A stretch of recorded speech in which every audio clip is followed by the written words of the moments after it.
Halo teman-teman, pada saat ini saya dan teman-teman saya akan mempresentasikan tentang PT Yakult Indonesia Persada. Sebelumnya, izinkan kami memperkenalkan diri kami masing-masing. Saya sendiri, Friska Efrianti Manurung dengan NIM 1965-1063 dan bersama dengan rekan-rekan saya. Saya Arif Ripaldi dengan NIM 1965-1061. Saya Waheni Yuta Rinding dengan NIM 1965-1062. Saya Andrea Lundaya Parira dengan NIM 1965-1064. Baik.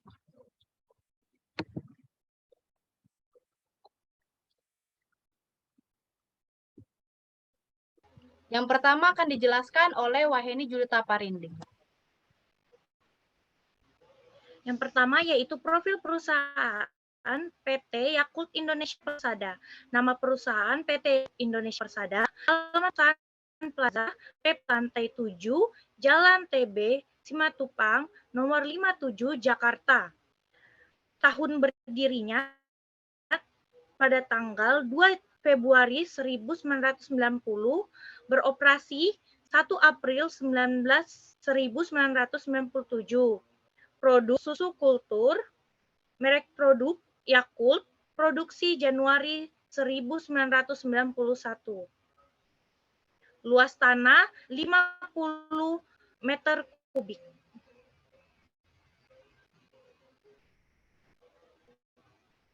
Luas bangunan 12.925 meter kubik. Selanjutnya, apa itu Yakult? Yakult adalah minuman susu fermentasi yang dibuat dengan cara memfermentasikan susu bubuk krim yang mengandung bakteri asam laknat hidup, yaitu Lactobacillus casei shirota strain. Bagaimana proses produksinya? Ada yang pertama yaitu bahan baku. Yang pertama bakteri Lactobacillus casei shirota strain hidup, susu bubuk krim, sukrosa dan glukosa, perisah, air. Sebelum memasuki proses produksi, yang pertama membersihkan sepatu. Yang kedua memakai penutup kepala. Yang ketiga memakai sepatu boot. Yang keempat mencuci kedua tangan. Yang kelima, sebelum masuk ke proses produksi, tangan harus disterilkan terlebih dahulu untuk menjaga produk tetap higienis. Pintu ruang produksi hanya dapat dibuka apabila karyawan telah mensterilkan tangan. Yang keenam, memasuki ruang air shower. Berikut adalah bagian proses produksi Yakult.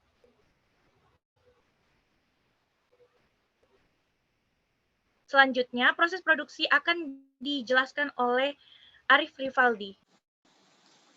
Baik, terima kasih. Di sini saya akan menjelaskan proses produksi. Untuk yang pertama, proses pembuatan seed starter, skim milk powder, dan glukosa dilarutkan dengan air, kemudian disterilisasi dan difermentasi dengan penambahan Lactobacillus casei shirota strain di dalam tangki pembibitan. Proses pembibitan ini dilakukan secara manual. Saat pembibitan, susu bubuk disteril sehingga warnanya berubah menjadi coklat. Kemudian suhunya didinginkan dan dimasukkan ke tempat penampung besar dan didiamkan selama 1 hari. Kedua, proses pembuatan susu fermentasi. 1. Susu bubuk skim dan glukosa dituang ke dalam silo. 2. Susu bubuk skim dan glukosa dari silo tank selanjutnya dilarutkan menggunakan air panas di dalam dissolving tank. Yang ketiga, setelah proses pelarutan sempurna, larutan difilter dan ditransfer ke mesin ultra high temperatur atau UHT untuk disterilisasi pada temperatur sekitar 120 Celcius. Dari mesin UHT, selanjutnya larutan susu steril ini ditransfer ke kultur tank. Yang keempat, untuk mendapatkan warna khas Yakult, susu dipanaskan dengan suhu sekitar 98 Celcius. 5. Proses penambahan set starter. 6. Proses fermentasi sejak proses shading sampai didapatkannya suatu susu fermentasi sesuai standar mutu yang ditetapkan. 7. Susu fermentasi yang sudah memenuhi standar mutu selanjutnya dihomogenisasi menggunakan mesin homogenizer. Waktu penampungan saat fermentasi adalah 7 hari. 3. Proses pembuatan sirup. 1. Sukrosa atau gula rafinasi dituang ke dalam silotank. 2. Sukrosa dari silotank selanjutnya dilarutkan menggunakan air panas di dalam dissolving tank. Yang ketiga, setelah larut sempurna, sirup ditransfer ke mesin HTST atau High Temperature Short Time untuk disterilisasi.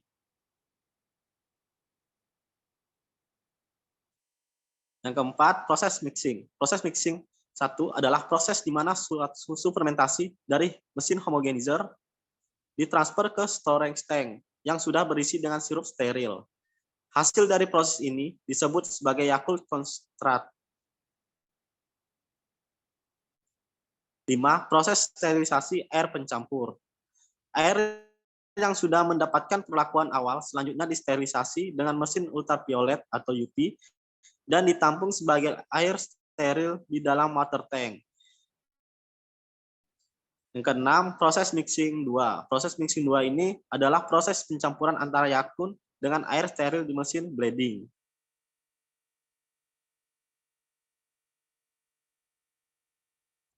Tujuh, proses pembotolan dan pengepakan. 1. Botol-botol polistirene dihasilkan oleh mesin molding.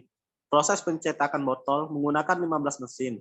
Setiap mesin menghasilkan 18 botol, sehingga dalam 1 jam dapat menghasilkan 11.000 botol. Yakult dibotolkan secara otomatis oleh mesin pengisi dan ditutup dengan aluminium foil. Setiap botol Yakult mempunyai volume 5 mili. 2.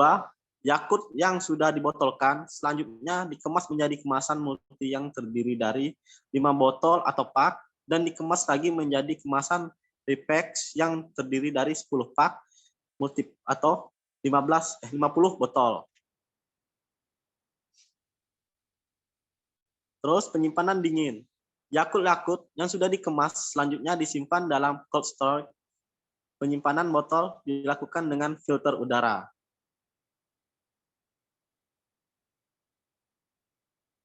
Baik, selanjutnya hajar. Bahan kimia yang digunakan cenderung tidak berbahaya bagi kesehatan manusia. Namun, pada proses produksi, banyak melibatkan suhu tinggi. Oleh karena itu, sebaiknya para pekerja di industri Yakult memiliki kewaspadaan yang tinggi terhadap hajar suhu tinggi. Selain itu, pada proses pengemasan Yakult, melibatkan mesin mekanik yang memungkinkan pekerja terjepit alat tersebut jika tidak berhati-hati.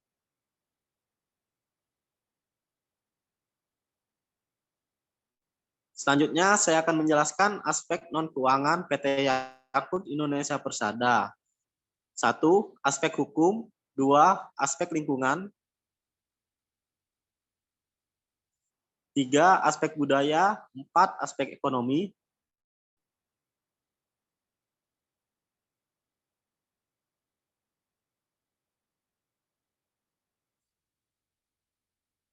Aspek manajemen sumber daya manusia, dan aspek teknologi.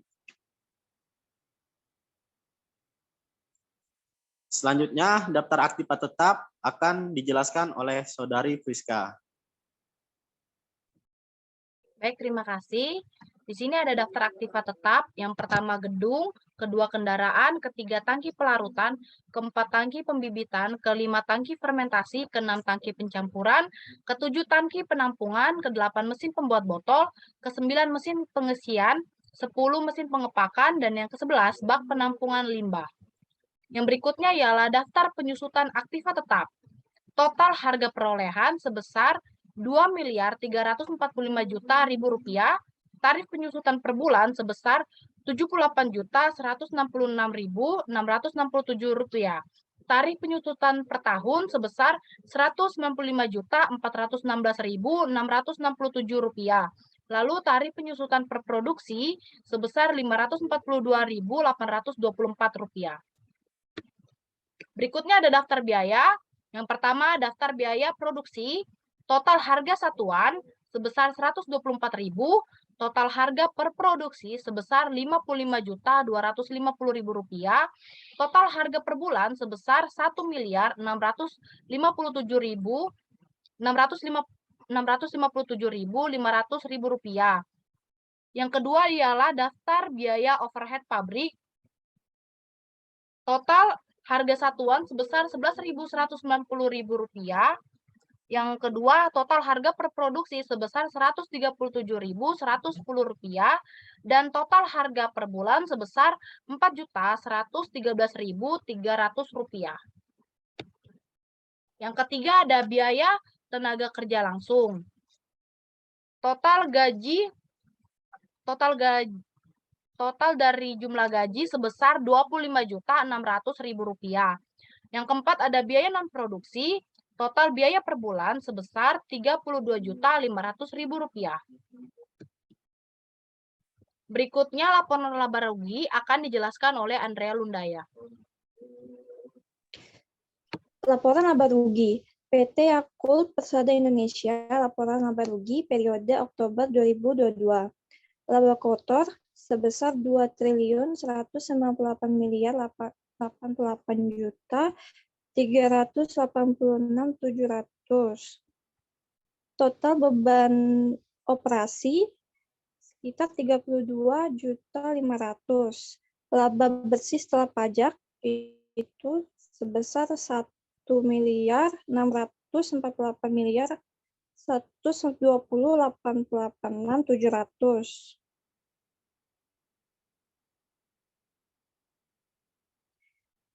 Neraca awal PT Yakult Persada Indonesia, neraca awal periode Oktober 2022.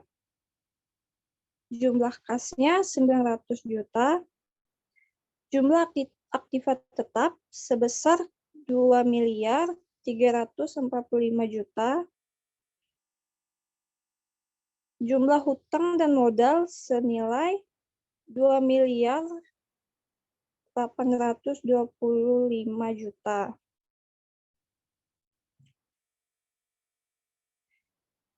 Metode dua selisih.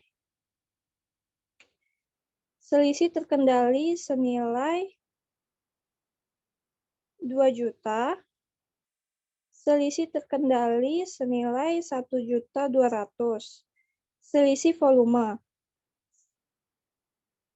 Selisih volume senilai minus 500. Metode tiga selisih, jumlah selisih pengeluaran senilai 80.000. Selisih kapasitas jumlahnya adalah 350.000. Yang ketiga ada selisih efisiensi. Jumlah selisih dengan metode tiga selisih sebesar minus 110. Metode empat selisih yang pertama ada selisih pengeluaran senilai 80.000. Yang kedua ada selisih kapasitas senilai 350.000. Yang ketiga ada selisih efisiensi senilai efisiensi tetap senilai 300.000, efisiensi variabel senilai minus Rp240.000. Jumlah selisih dengan metode empat selisih senilai Rp490.000.